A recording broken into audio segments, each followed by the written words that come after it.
It is extremely hard. Oh gosh. Being thin, people think it's so fun, and it is not. Do you know how hard it is to find clothes?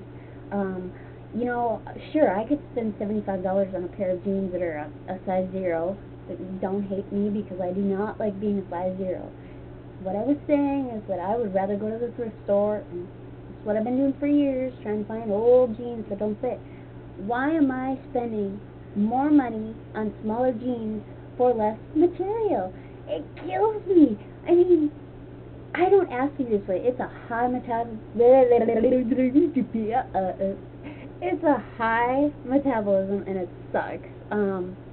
I can drink Ensure and things like that, but when you have things like dairy that does not sit well, and you don't eat a lot of meats. I used to, but now I'm getting mainly to salads and stuff like that. It must be a getting older, changing body thing. It's crazy. What can you do? And with the economy the way it is, I can't afford to buy Ensure anymore. Uh,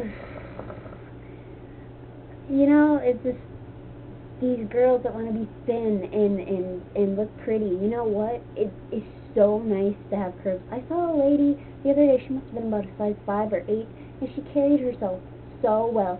To have that butt and those curves and the things that men want.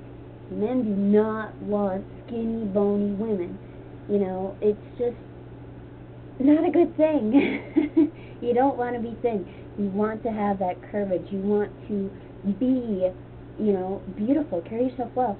Be thankful with the body God gave you. And if you don't like it, it's your opinion if you want to change it. Me, I'm dying to be a chubby girl. I don't know if it'll happen, but I can hope. And I'm not about to get butt implants or breast implants to do it. I'll just hold my breath.